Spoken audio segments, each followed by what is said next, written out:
जय हिंद, मैं संदीप पूनिया। आज अपन बात करते हैं एसएससी जीडी के क्लास 2 के बारे में। आज अपन बात करते हैं पार्ट 2 के बारे में। अपन सिलेबस कर रहे हैं मैथ का।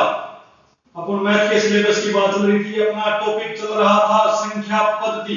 अपन बात करते हैं संख्या पद्धति के बारे में।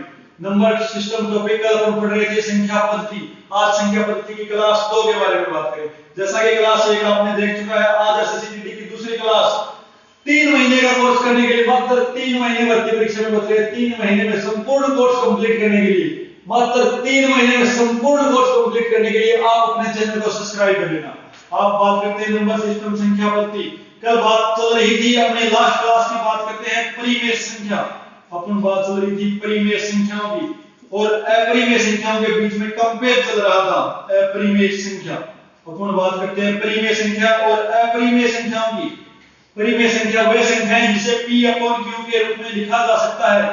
p अपॉन q के रूप में लिखा जाता है वह संख्या जिसके p अपॉन q में लिखा जा सकता है, या इसका दूसरा रूप कहूं वह संख्या जिसका मान संभव है। वह संख्या जिसका मान संभव है, जिसका वैल्यू निकलती है, परिमेय संख्या कहलाती है। जैसे मैं बात करता हूं रूट, अपन बात करते हैं रूट 27, रूट 36, इनमें से कौन सी संख्या परिमेय है और कौन सी संख्या अपरिमेय है, उनकी अपन बात करते हैं। तो वह संख्या जिसका मान संभव है, रूट 27 को अपन नहीं कर सकते, तो ये एक परिमेय संख्या नहीं है। रूट 36 को मान संभव नहीं है, ये परिमेय संख्या नहीं है।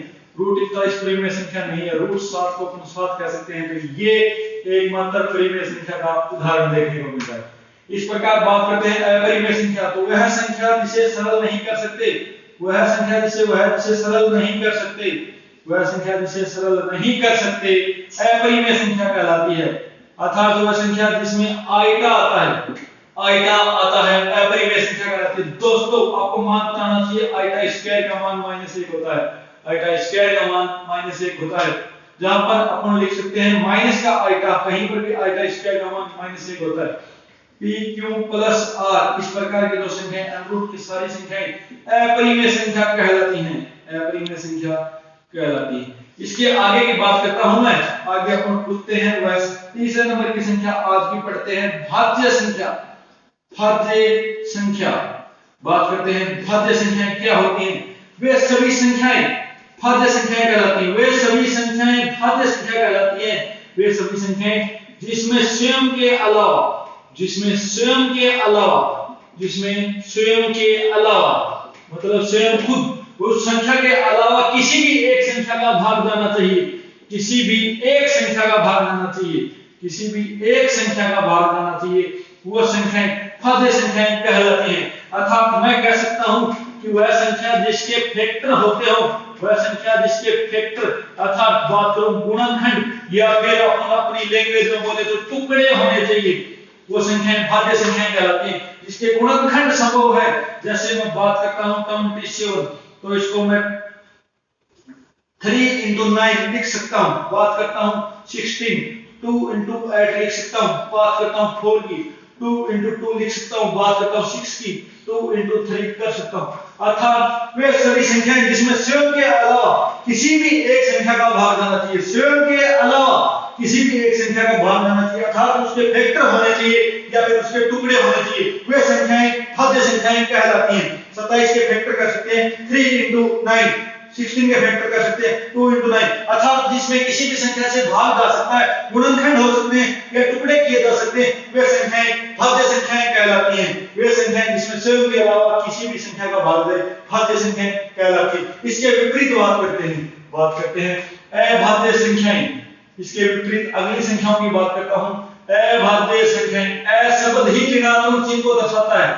अभाज्य वे संख्याएं जिसमें किसी भी संख्या का भाग नहीं जाता है, अर्थात वे संख्याएं जिसके फैक्टर या फिर जिसके गुणनखंड नहीं किए जा सकते, जिसके गुणनखंड नहीं किए जा सकते, वो क्या कहलाती है? अभाज्य संख्या कहलाती है। या फिर मैं उसको बोलूं वे संख्याएं जिसमें स्वयं के अलावा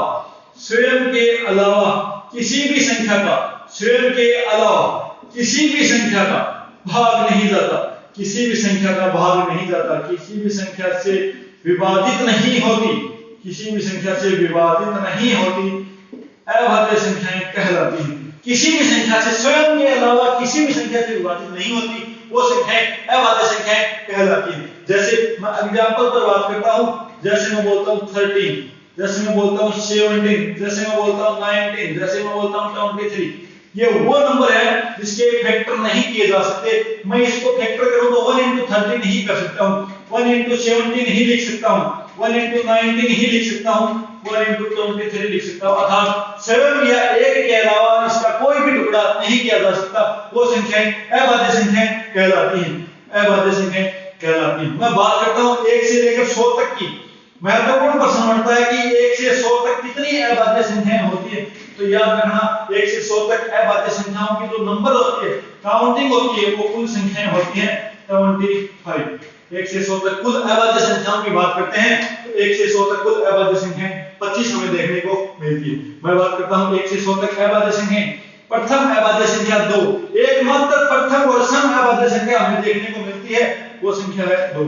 उसके बाद है विषम 3, फिर 5, 7, वह संख्या जिसमें 7 के अलावा कोई भाग नहीं जाता, 9 नहीं है, 11, 13